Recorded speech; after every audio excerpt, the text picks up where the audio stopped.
Good evening and welcome to the Multicultural Media Correspondents Association Part 2 discussion on the media's role in engendering trust and giving voice to marginalized communities. I'm Lisi Del Canto, Executive Vice President and Managing Director of BCW Global, and a proud member of the Board of Directors for MMCA. George Floyd's murder and the many recent tragic episodes of injustice have ignited a deep debate and soul-searching about racism, inequality, and racial justice in America.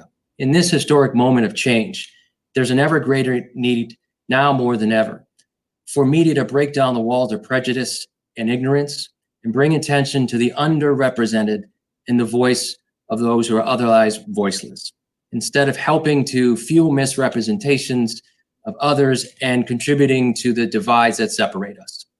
As Toni Morrison taught us, definitions belong to the definers, not the definition. Diversity in media matters, and now is the time to define our story, ensure it reflects the rich diversity of this country and also the realities of our own community. I now invite you to watch a brief video on MMCA and how we are moving the needle on media diversity. We see a media diversity crisis with serious economic, social, and political implications. 40% of the population have no ownership in an industry that represents 20% of the economy. Media bias and stereotyping is fanning the fire of hatred and division. Dying local news outlets are crippling civic engagement. And worst of all, not seeing positive stories about their community is stifling the dreams and aspirations of Black and brown children across this nation. We hosted the inaugural Multicultural Media Correspondents Dinner to ignite a call to action to move the needle on media diversity. We don't just tell colored stories. We tell stories in color. During the dinner, we honored multicultural media luminaries who all shared their struggles and highlighted the need for increased media diversity. Not enough to shore. It takes money, it takes capital. It has to be multicultural. It has to be people coming together. There's no way to create that cultural change without the authentic voices. Stories of multicultural people have tremendous value. In order to harness and sustain the energy and power of the MMCD, we formed the Multicultural Media Correspondents Association, and it quickly became a powerful platform. MMCA serves as a trusted bridge and convener, enabling difficult, solutions-focused conversations in a common ground environment. It serves as a vehicle to provide thought leadership. It effectively influences and communicates policy developments. You have to just go at it as if you have the same rights that everyone else has to do what you need to do to fulfill your dream. And it provides information and resources for both individuals and stakeholder organizations. Most notably, MMCA has worked with Representative Demings to introduce resolutions that reaffirms Congress's support for media diversity. We ask that journalists and media professionals join our community and become diversity champions, and that media companies and stakeholder groups become strategic partners by providing funding and support. Together, we can move the needle on media diversity. Thank you.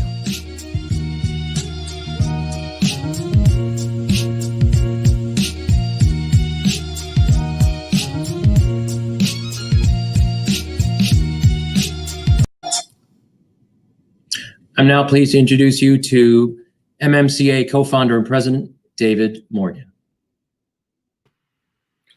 Thank you, Lisi, and thank you to the entire board and MMCA family. Really appreciate all you guys do. I also want to thank our media partners, Verizon Media and Yahoo News, for choosing to be part of the solution and now allowing us to leverage your platform. And now, without further ado, it is my distinct pleasure of introducing our moderator for our conversation today, my Cornell buddy and friend, Ramses Jean-Louis, Global Head of Diversity for Verizon Media. Take it away, Ramses. Thank you, David. Welcome, everyone. We have a great panel with us tonight for our part 2 of the media's role in engendering trust and giving voice to marginalized communities in partnership with MMCA Verizon Media, and Yahoo News. First, let's go to video. Before we get started with our panel, we have a very special guest that will dive into our country's pressing issues, the media's role in shaping the narrative of current events, and how we can best provide voice to underrepresented communities. Representative Jim Clyburn is the Majority Whip, the third-ranking Democrat in the United States House of Representatives, and currently serves as the chairman of the House Select Committee on the Coronavirus Crisis. He is also the chairman of the Rural Broadband Task Force and Democratic Faith Working Group. As a national leader, he has championed rural and economic development, and many of his initiatives have become law. And his memoir, titled Blessed Experiences, Genuinely Southern, Proudly Black, was published in 2015 and has been described as a primer that should be read by every student interested in pursuing a career in public service. Welcome, and thanks for joining us today. Thank you for having me. The country is erupting in protest over police brutality and systemic oppression. I want to talk about the media's role, but first, I want to ask you, how did we get here? Well, we got here basically because we have never given honest pursuit to that trek leading to liberty and justice for all. The fact of the matter is we just finished celebrating Juneteenth. We know Juneteenth it celebrates that date back in 1865 that General Granger went to Texas to let the African Americans know there that they were free. That was 30 months after the Emancipation Proclamation. And we know what ensued from that point on. It was only 10 years after that that these so-called, we'll talk about what may or may not have happened during Reconstruction. Reconstruction didn't last for 12 years. And it was followed by a period of what we now call Jim Crow.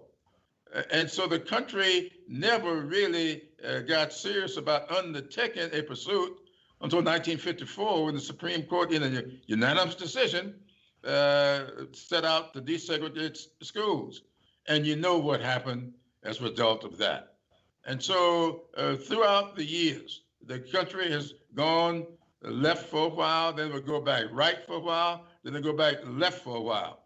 And we saw all of that happen in a compressed period in the last few years. Going off to the left, electing Barack Obama. Going way back to the right, in electing Donald Trump. And now we see that the country is at an inflection point. So we got here because we've never been honest about what we need to do in order to fulfill that pledge of liberty and justice for all. You've mentioned, in fact, the civil rights movement. So you were a young man when the civil rights movement took place in the 50s and 60s.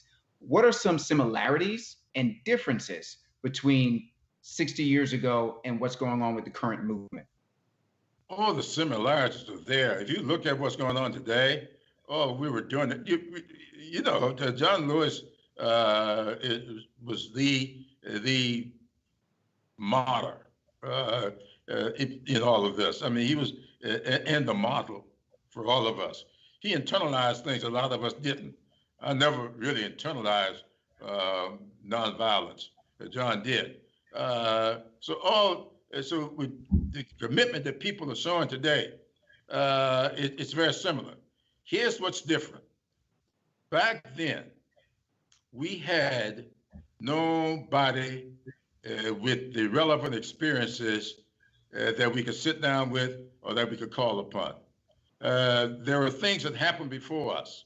I tell people all the time, and they say, you were part of the civil rights movement. No, I was a part of one segment of it. The civil rights movement has been going on since 1822, and even before, if you go back to the Stonewall Rebellion. So there's always been a civil rights movement, but there's never been a movement that had the benefit of the experiences that John Lewis has and many others. that had 50 some odd people of color sitting in the United States Congress that could introduce legislation and respond as quickly as Karen Bass has as chair of the Congressional Black Caucus. This piece of legislation that we're going to vote on tomorrow and we will pass out of the House tomorrow, we had nothing like that back in the 60s. We had to pay homage to white benevolence in order to get anything done in the Congress. And they responded in a bipartisan way. Lyndon Johnson did great work, but I think that he wouldn't have done it successfully without what does Jay, I'll tell about, my wife was always pleased that we never had sons because I was going to name my son Jay after J. Everett Dirksen. You've mentioned special thanks to Representative James Clyburn for helping us kick off this conversation. Like I mentioned, we have an amazing panel tonight to help us tackle some very pressing issues. Our first panelist is Bo Thao-Urabe, Executive and Network Director of Coalition of Asian American Leaders. We have MJ Rodriguez from the award-nominated show Pose. I'm a big fan of MJ's and the show. She's also a singer, actress, and activist. Star Parker. She is one of the names mentioned when anyone speaks of national Black conservative leaders. She is founder of the Center for Urban Renewal and Education and a regular commentator on television and radio networks, including BBC and Fox News. We are also joined by Mayor Stephanie Rawlings-Blake, former mayor of Baltimore and recipient of First Citizen Award by the Maryland State Senate and many other awards. Thank you all for being here with us tonight. As you all know, we are in the middle of a healthcare crisis, a racial crisis, as well as a financial crisis. So I can't hear. I don't know if you can hear me. I can't hear you. I can hear you perfectly. Can you hear me now? One of the first questions that we're actually going to start off with is I would like to ask all of our panelists one word that they can come up with to describe how they're feeling right now, how they're doing. What's that one word that captures how are you doing? But also, if you could just share some tips in terms of how have you been able to manage your mental health and stay balanced during these times? I'll actually start with Bo. Hi, Ram. Thanks for having me and good to be with everybody. I think my one word would be evolutionary. I have been feeling like this is such a moment for our country and for a lot of people personally. I know that being here in some ways at what was the epicenter and now has gone all across the country and the globe really gives me a glimpse of this community and that sense of what it's like. So that's how I'm feeling at this moment. Thank you, Bo. Star, how about you? Can't hear you, Star. I'm not sure if you're on mute. We'll circle back. I'm muted, my mic. Okay, fantastic. So my one word is opportunity. I mean, when you think about the Chinese symbol for crises, it has both danger and opportunity in that same symbol. And I think that with all the danger that we've been in as a nation of late with the COVID and now with these racial tensions, it gives us all an opportunity to reflect, to refresh, to set our priorities in perspective, and then to clear out the clutter and start getting to meaningful dialogue and meaningful discussions, which is why I appreciate being here with you on this important topic of how do we diversify the media. Thank you, Star. I agree with you. When you take a look at the tragedies that's taken place with George Floyd, Breonna Taylor, Ahmaud Arbery, Rayshard Brooks, we really want to make sure that their deaths were not in vain. So we are in the middle of a crisis, but we really don't want to let this crisis go by without us using this opportunity to make things better. So thank you for that. MJ, how about yourself? Well, first and foremost, hello, everybody who's on the panel. It's a pleasure being here with all of y'all, and thank you, Ram. I think my word is driven. and this is more specifically geared towards the generations that are behind me. I think it's a time now to influence the generations that are younger and that are also behind me to keep fighting and make sure that they stay adamant and letting their voices speak up, because their voices deserve to be heard. We're obviously, like both of these women have said, we're in times now where there's a lot of things being brought to the bud of the flower, and now it's time to address it. Thank you, MJ. So the first question that I have actually has to do with this racial crisis that we're in. It's the same question that I asked Representative Clyburn. How did we get here? I would love to get your thoughts on that. Star, I'll start with you. Well, how we got here, in my opinion, is we got lost as a society, in particular as a Black community of people during the 60s upon the signing of the Civil Rights Act into law. When we saw this disruption in our communities at that time, in our society at that time, with it being compounded not just by Johnson looking at a political solution to poverty, but also to the death of Dr. Martin Luther King Jr., the death of Bobby Kennedy, and then within 5 years of those deaths to have Roe v. Wade as national law, to where we stopped focusing on humanity and started focusing on political interest and concern.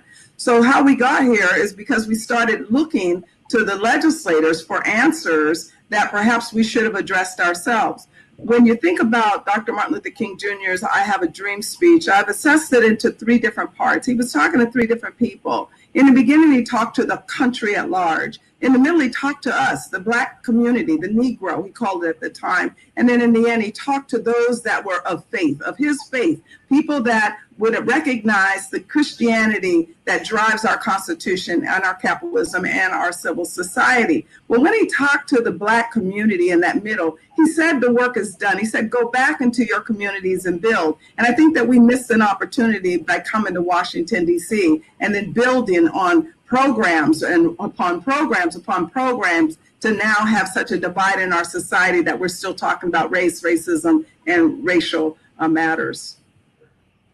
Thank you, Star. MJ, what are your thoughts? I think one of the reasons we got here is because a lot of history has been just disproportionately displaced from our minds as a culture. And when I say that, I'm talking about the generation that comes behind me. And I think that we constantly have to instill that within them. And there are a lot of people outside of the melanin groups, like myself and the individuals who are on this panel. They don't know the history like how they need to know it. And I think that this is more of a time to really engage and give the conversation. I love that this is a panel that centers around multiculturalism, because that's what our goal is. At the end of the day, I mean, a trickle effect happens, but once you start addressing the trickle effects, you can have an effective way of multiculturalism. So that's what I think happened. Thank you, MJ. No problem. Bo, what are your thoughts? Yeah, I think, as other folks have mentioned before, that we have not lived up to our full potential as a country. And in many ways, we have been reactionary, and I think in particular in Black, Indigenous, and communities of color, where we may have spoken the language of movements, but not necessarily practiced it. And I think that oftentimes we haven't really listened to those who have been most impacted by injustice or oppression, and letting them be our teachers and letting them lead to tell us, taking those lessons to say what has to change. And so, the few have protected power for themselves, and I think that entrenched in our systems are rules and laws that are that breathe in our everyday lives, that create the conditions for a lot of the inequities that we see. So I know, as somebody who works on policy, while it's true, we should be going into our communities to build, and that is extremely critical, and I would say is one of the reasons why our communities are so resilient. But we also have to go into the house of the hallways of policymakers, because those are the places that create rules and decide what to do with the resources that we all share. And unfortunately, those rules and those resources have not been distributed equitably to all communities, and in particular, Black community demands over our country's history. And so I think there's a lot of reasons why we are where we are at, but much of it has to do with what we have embedded into our systems.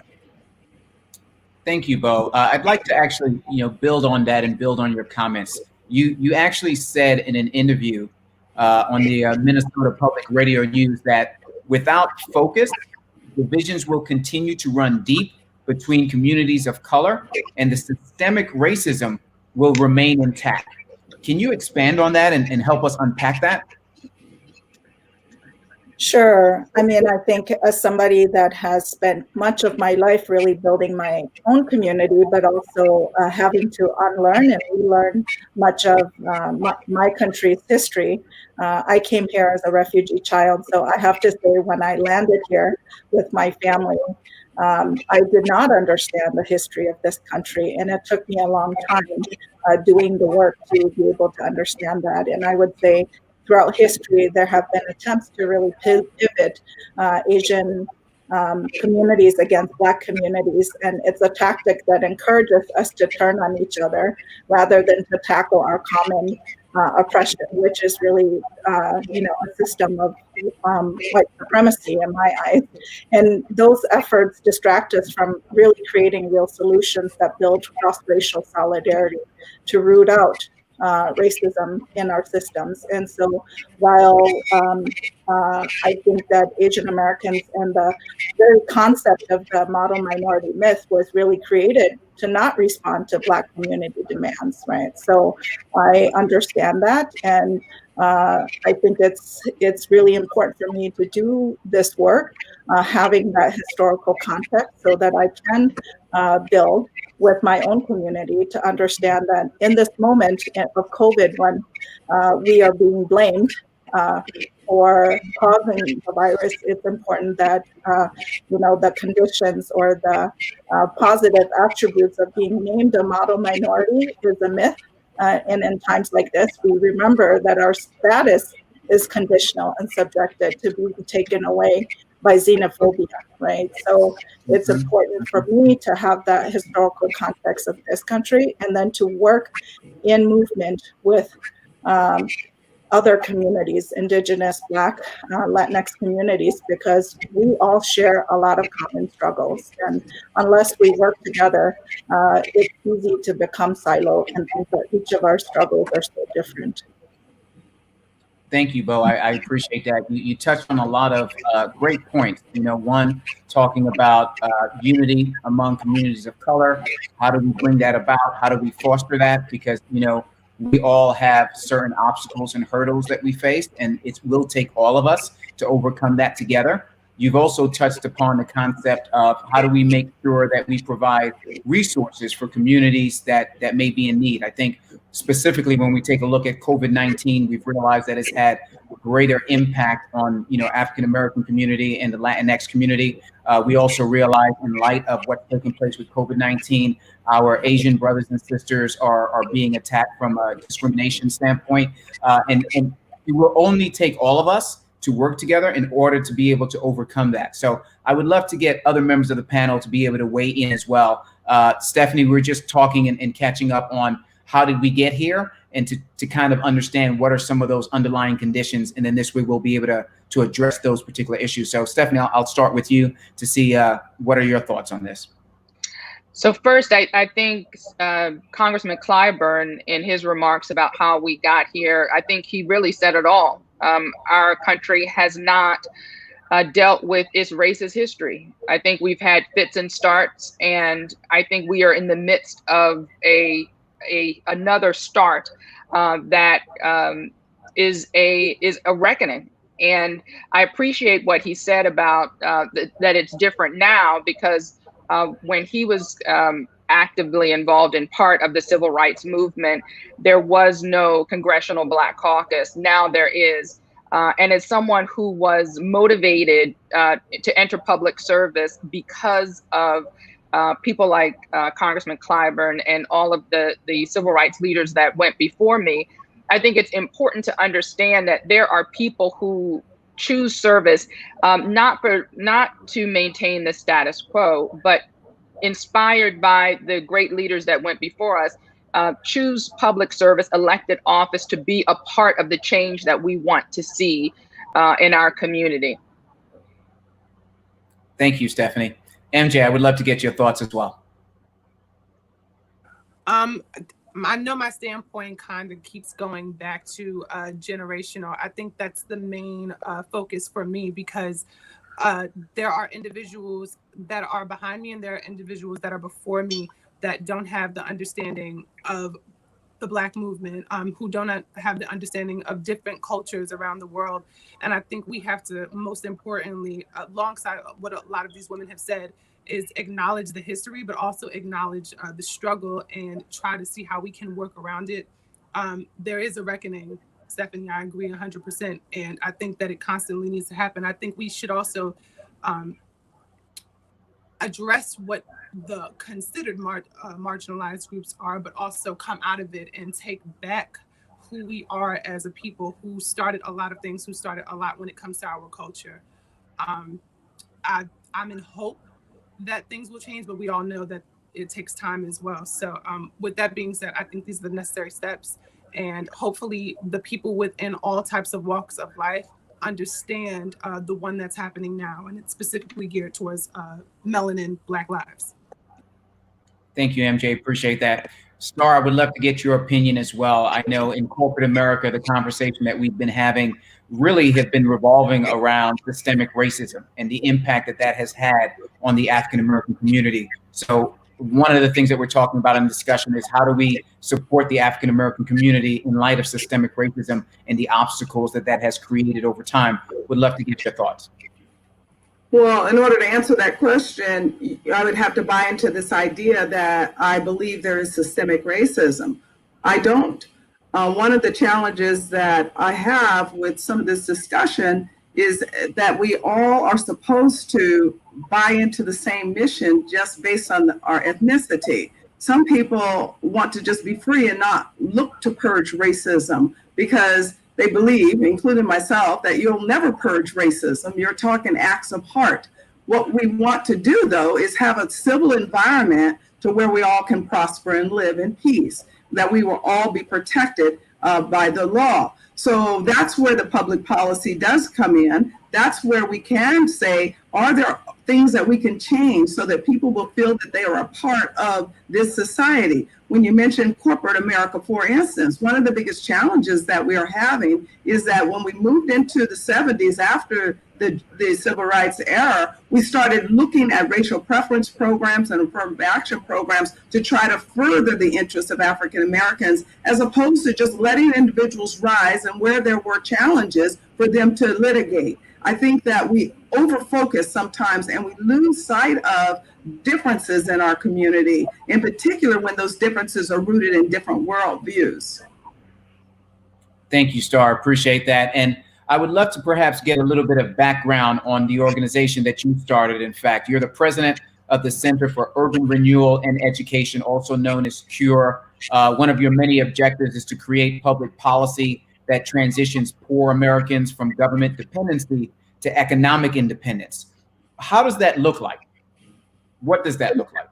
It looks like more freedom and ownership. And these are ideas that keep getting lost when we try to collectively just look at racism and the challenges that occur when somebody runs into a challenge in this area. When you talk about freedom and ownership, we should be looking to remove governmental barriers. Like, for instance, we want freedom and ownership in personal retirement accounts. We believe that if you own Wall Street, your tendency is to make sure that it thrives. And you can only do that when you buy stock, when you're engaged in the marketplace. But when you're disproportionately poor, then you don't have the resources to be able to invest. So we think that money should go to IRAs instead of the IRS when it comes to personal retirement accounts, as opposed to Social Security. We should allow for people to choose. We also believe that parents should have the right to send their children to schools they want, that money should follow parents to go to children to schools that parents want. So that means that we have to open up opportunities for that to occur. So that means removing the governmental barriers of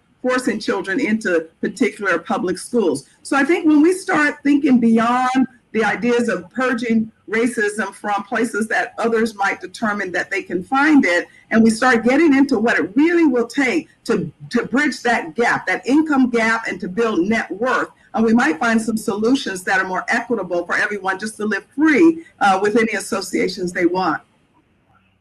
Thank you. I just want to make sure that I understand. So it sounds like we're all in agreement that we've identified certain gaps in the justice system, in the healthcare system, in the education system, and in corporate America. And it seems as if we're attributing that racism has had an impact on those gaps. There's a school of thought that we need to address systemic racism in order to really get to the heart of the issue. It appears as if, and correct me if I'm wrong, keep me honest, you're saying that that's not necessarily the course that we need to take in order to address it. Racism has contributed, but we don't necessarily need the focus to be on racism. Is that what I'm hearing? I'm saying that when we say that there are places that we can see racial disparities, that we should look deeper than for systemic racism. For instance, you mentioned in healthcare and the disproportionate number of African Americans that are dying from COVID-19 and or going to hospital. We stay with that narrative thinking that that means we should build bigger government involvement in the healthcare industry, as opposed to saying, wait just a minute, when you look a little bit deeper, you find out that it's Medicaid and these government-owned nursing homes where we started seeing much of the conflict. So I think that we should just have more opportunities to talk about freedom and ownership and how we can really serve those in need outside of government. Thank you, Star. Stephanie, I would love to get your thoughts in this as being the former mayor of Baltimore. What is the best way, or what is an approach that you think would work well, a good strategy moving forward in terms of how do we address some of these racist issues that takes place in our society? So it's interesting. I enjoy listening to Star's perspective, and when I listen to Star, it reminds me of how important it is for us to stay focused on our shared goals and not necessarily what we call them. I think too often we have litmus tests for whether or not, particularly I'm a Democrat, particularly on the Democratic side, it hurts us. Litmus test for whether or not we can support someone. So if someone is unwilling to say that systemic racism is a problem, you're canceled. If you're unwilling to say that you should defund the police, you're canceled. I really feel that there are enough things that we want. We share in common. So when Star was talking about the health disparities, that was something that was very important to me as mayor. So whether or not she believes in that there's a systemic racism or not, that is an area bridging or closing the gap when it comes to health disparities in our community. That is something that I see that we would be able to work on together. And I hope that instead of focusing so much on well, where do you stand on this issue? Where do you stand on this issue? We have enough in common, a shared vision, I think, of where we want to be, which is in better position, that we can work on those things together without focusing on the divides. And I just wanted to add one other thing. I had some technical difficulties at the beginning, and I wanted to say how grateful I am to be a part of this conversation with all of you, and to tell MJ in particular, out of all of my accomplishments, I have a 16-year-old daughter, and it wasn't until she saw that I was on a panel with you that she thought that I had accomplished something. So thank you very much for making me cool for 1 hour in the eyes of my 16-year-old. Of course, anytime. Thank you, Stephanie. I love your point in terms of how can we collaborate? How can we make sure that we don't have litmus tests? I think that really builds on what Bo was talking about in terms of how do we bring our communities together for the common goal. So, Bo, I'd love to bring you into this conversation as well, just to get your input. Yeah, I think I really appreciate Mayor Rawlings' comments about that, because I do think that, doing this work, we've been able to work on both sides of the aisles because we are focused on what's the outcome and that there are many possible solutions, right, to get to that same outcome.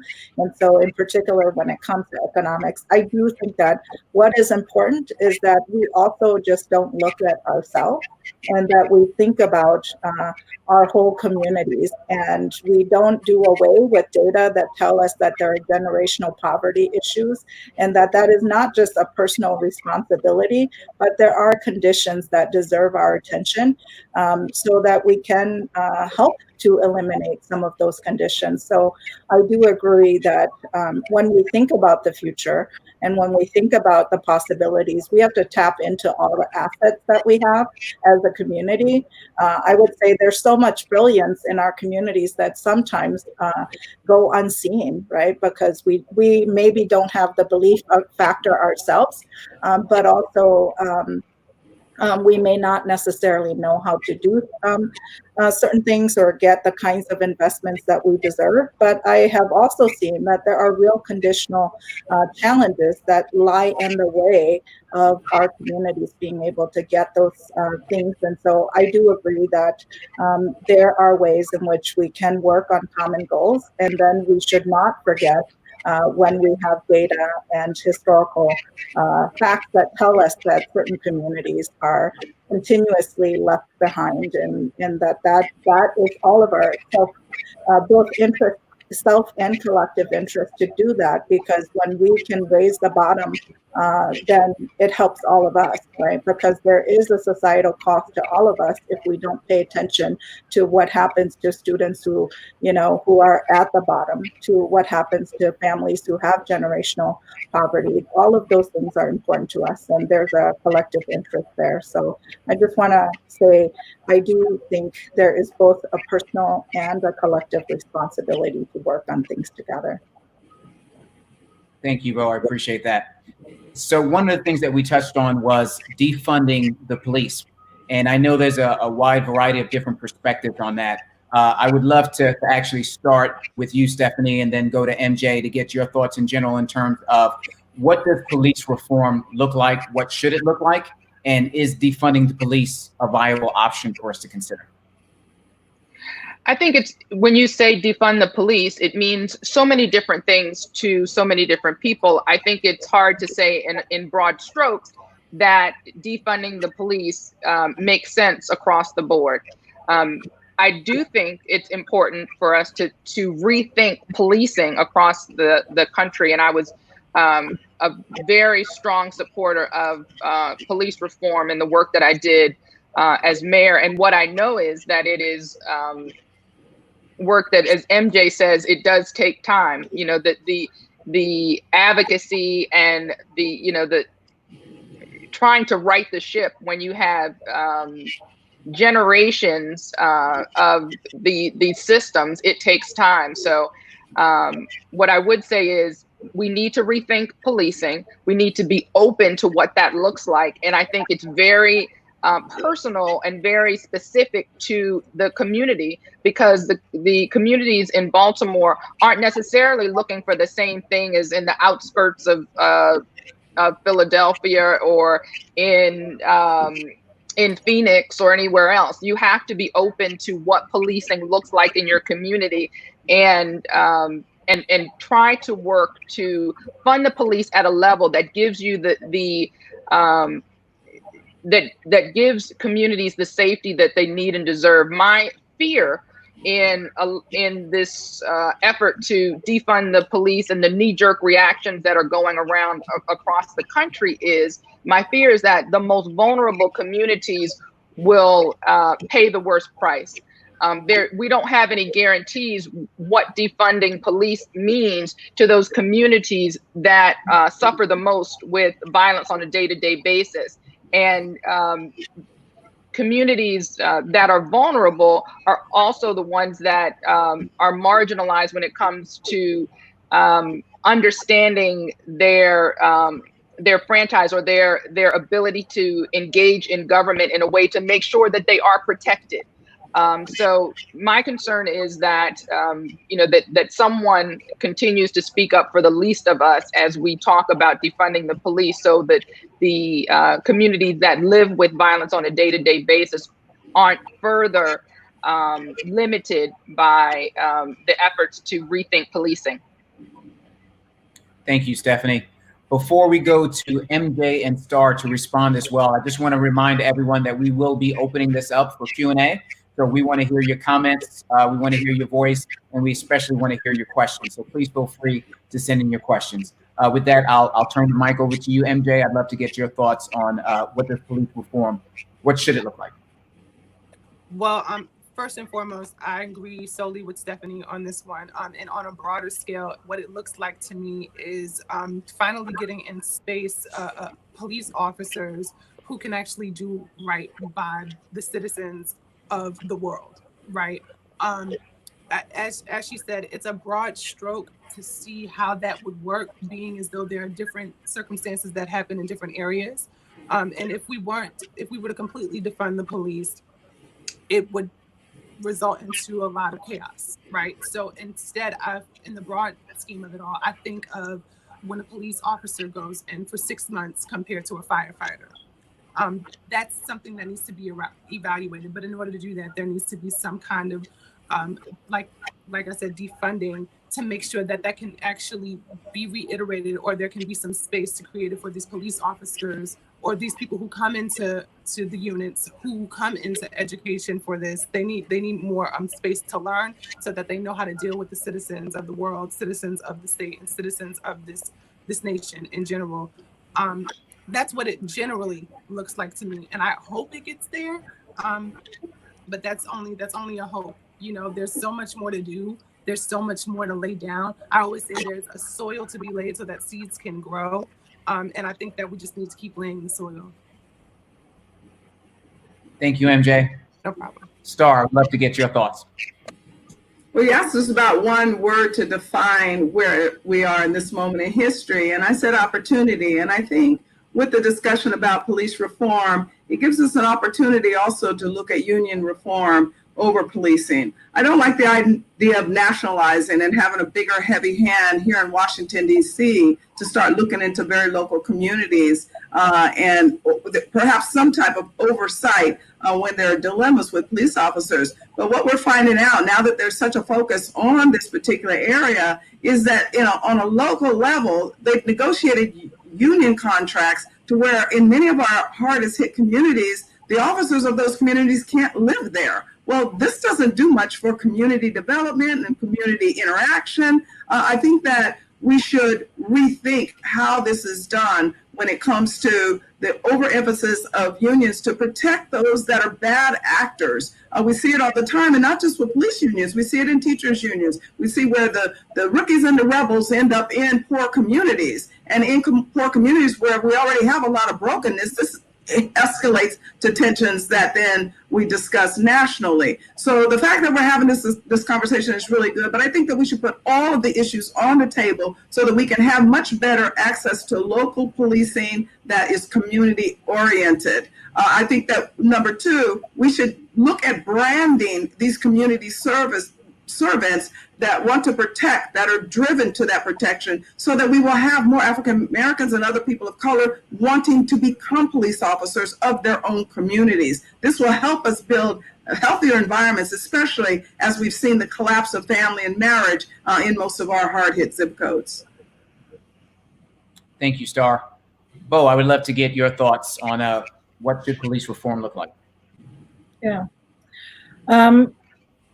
I don't have much more to add except that I think that I agree with the sentiment that what this demand has enabled is for people to put on the table the things that they would want instead in their communities in order for people to feel safe, to feel like they have investments in their communities, and to also continue to build communities, right? I agree with Star that there is a sentiment amongst a lot of folks that if you have officers who don't live in your community and are and are willing to police your community but are not contributing to building your community, I think there's a lot lost there, right? So I do think that those are the things that we are hearing about. When I talk to young people, what they want is an investment in who they are and their potential and, the ideas. And so if we can put on the table, what else would we do instead that helps to build community vitality and to build up businesses and to build up, ensure that kids feel like they can be academically successful without being policed and things like that. I think those are all good things. And so I think what it has done by putting defund the police as the agenda is that it has created those opportunities for reimagination.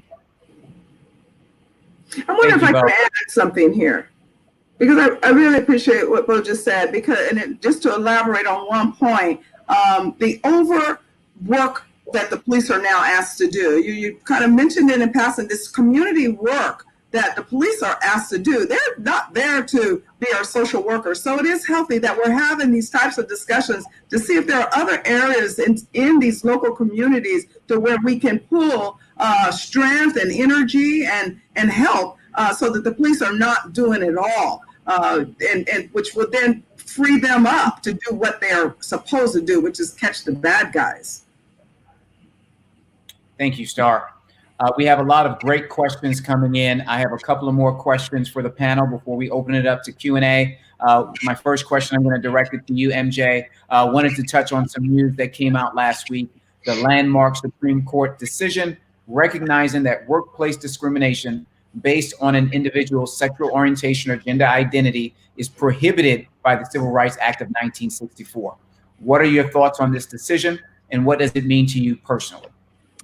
I think the decision has been, it was kind of defining to see on the news that it was passed, because it just not only beat out a stride that we've been trying to fight for as a community of LGBTQAI plus individuals, but it also showed the fight that we're fighting with, and as a person who is Black, who identifies as female, who identifies as Latinx, it shows that we're fighting alongside a lot of many topics that are happening now. And it was great to see on television.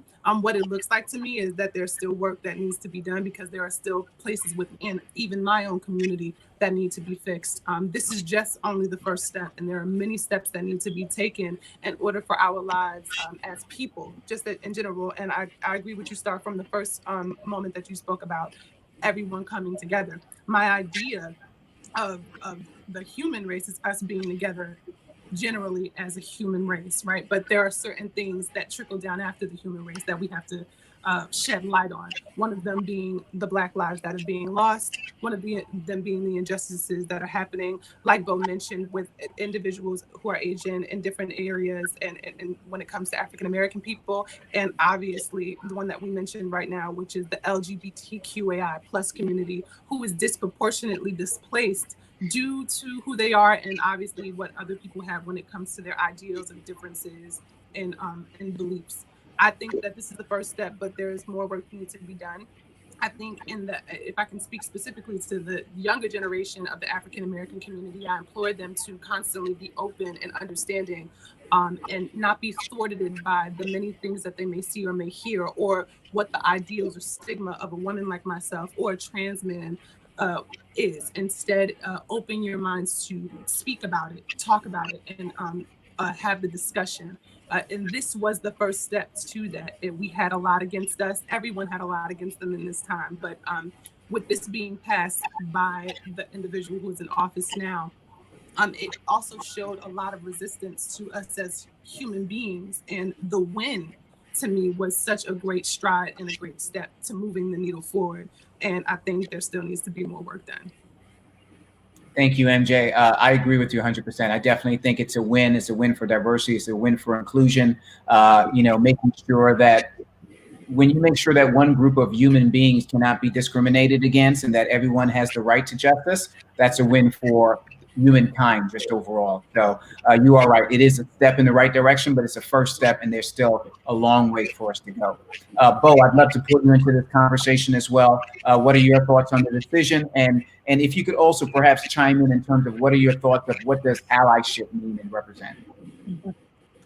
Yeah, I just wanted to point out that, I really applaud that decision along with the other decisions on DACA students, which impacts many Asian American students who are also DACA students. And so it's a moment, I think, for us to recognize who we are as a nation, that we have this diversity. And so the question is, what will we do to make sure that people feel fully embraced and that they can actually be and reach their full potential, because that's better for all of us, right? So I feel very much elated by the decisions, and I'm so glad, because I have heard many of the stories of individuals who have felt otherwise welcome. So to see our highest court in the nation support those, make those decisions was a huge win for our community members.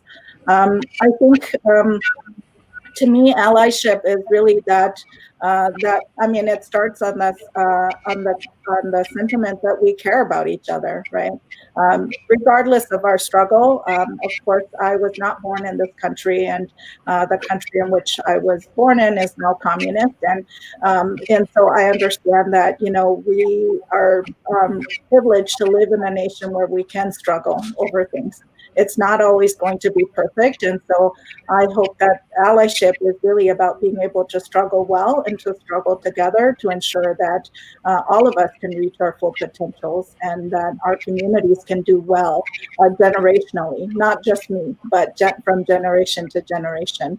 I also think that it is beholden on us to learn about each other. I have to say, I went through my whole education not reading even one character that was an Asian American character, right? And I don't think that that is unusual for other, Indigenous, Black, Latinx, Asian students. And we may have more options now, but I think it's also important for us to learn and have ourselves reflected, but to also learn about other communities. If I didn't get it and I didn't learn about other people, then how could I expect that they would learn anything about me? So I feel like allyship is really about taking the opportunities to both learn about each other, and to also remember and to celebrate our art and our language and our culture, because that's actually the universe of being in this country, is that we really are embracing that and saying that we bring all of that and we can build a better nation. So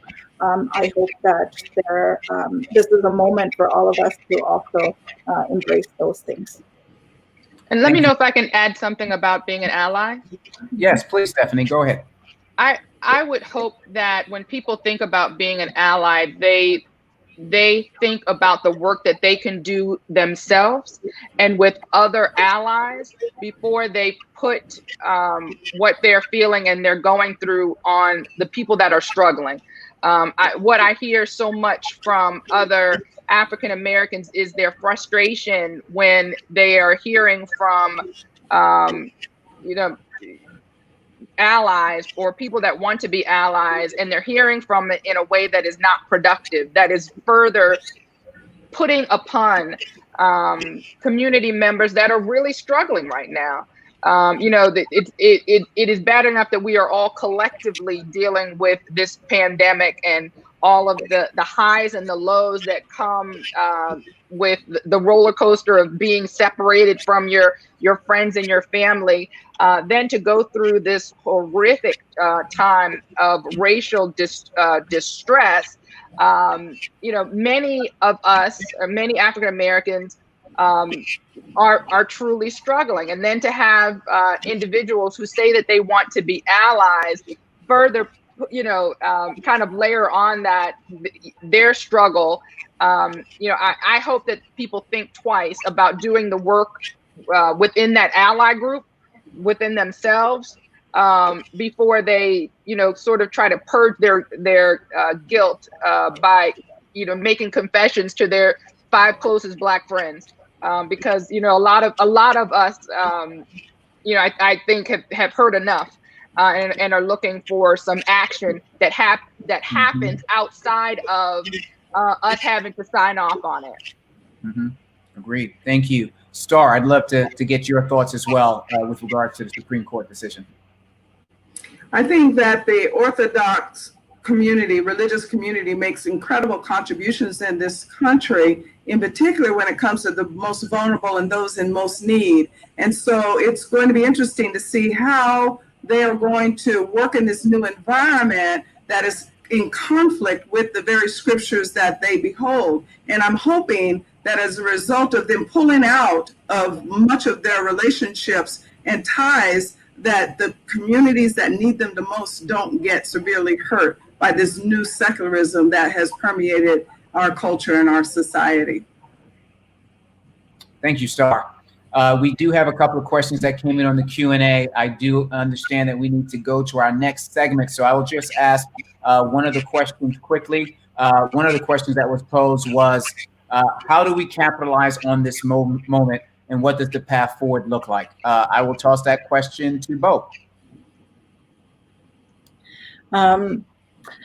Yeah, I mean, I think we have to be hopeful, right? It's a moment of tremendous pain in a lot of ways because of COVID, and then in the in the killing of George Floyd and others that have followed since that. So it might feel hard, but I would just say I am also really hopeful when I see the both personal awakenings, but then also the actions that have followed. And so for me, the way forward is if we can keep building together, and if we can keep being ambitious about what we can do together to make sure that the things that we know to be true about how communities are suffering, that those things are addressed. So, and thank you. Appreciate it. At this time, I will turn it back to David Morgan, President of MMCA. And thank you for the panelists for this awesome discussion. One of the favorite features of this platform is our ability to acknowledge multicultural media excellence. That's why we've done the multicultural version of the White House Correspondents' Dinner. I'm so excited to introduce our unsung hero, Levi Rickert, who's the publisher and editor of Native News Online, one of America's most read daily newspaper for American Indian publications. Levi, glad to have you. Hey, it's my pleasure to be here tonight. So let's jump in. We don't have a lot of time. Tell us, how is Native News Online reporting on these social unrests bubbling across the country, and how are you ensuring that your audience is getting balanced and in-depth coverage? Well, some of the issues have come to us, so to speak. For instance, with the Black Lives Matter, George Floyd was killed in Minneapolis. That's where the American Indian movement was the genesis. They were formed, they were established in 1968. And so we have a really strong Native community up in Minneapolis. And with that, with the protests and the transition over into the statues, the American Indian movement removed the statue of Christopher Columbus at the state grounds of the state capitol in Minneapolis, in St. Paul. And so some of us come to us, and across the country, Southern California, there's been protests, the American Indian movement down there, all about the statues and some of the things. And it's even transitioned into the name of the NFL team over in Washington, D.C. And it's not a new thing for us. I mean, for decades, we've had Native American activists really trying to do away with the racist name of that team. And so I'm happy to hear the mayor of Washington, D.C. has called for it. AOC has called for the end of the name. I think Spike Lee weighed in this week. So some of us come to us, and we've been able to just capture that and report on it. In terms of trying to be balanced, we try to be very balanced. And I think in life that's so important, very important to be balanced and not to be too far left, not to be too far right, but really try to center in on what are the real core issues that impact the lives of American Indians, and they're very numerous across the country.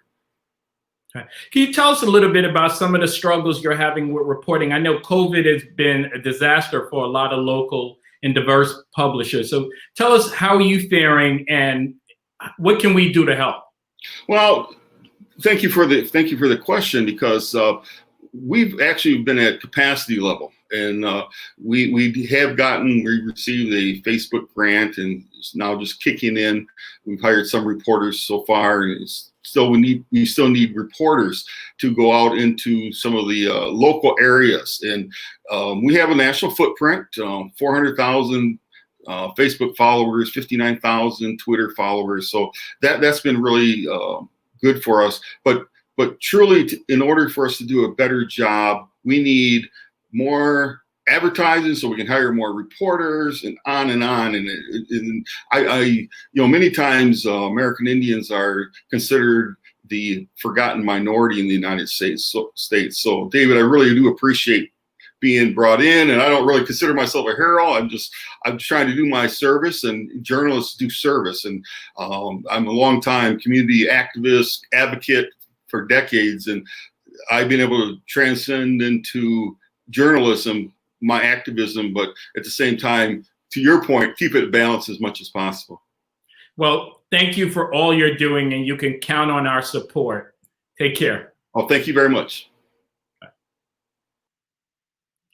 Now, I just want to share some closing thoughts.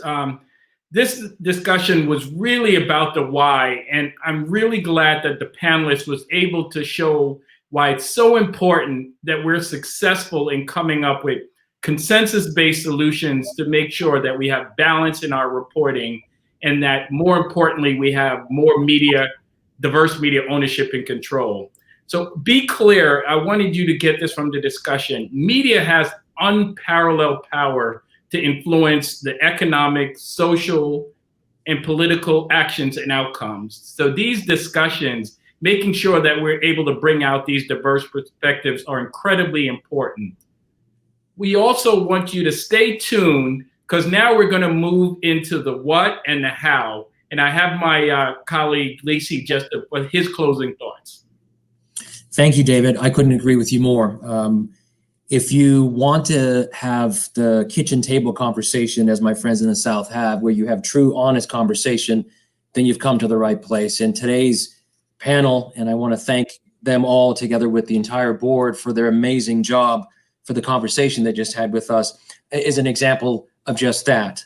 And moving forward, as David mentioned, we want to jump into and tackle now some of the very serious ways in which we can come together and get to those solutions, to bring this country together, to move past the anger and get to some very concrete ways in order to do that. And whether that's in looking at the issue of diverse media in terms of access to capital, which we know is an enormous issue, or what the wider media community can do to help address some of the systemic racism that exists not only within the media world, but also out in our society. These are just some of what we here at MMCA, through this series and all the work that we're doing, will be doing over the next several weeks. And we invite you to join us in this journey. It will take not just one part of America, but all of America to come together to help us, as I said at the start, define our stories. This is our time to define our stories, and join MMCA, David, myself, our board, and all of those who work with us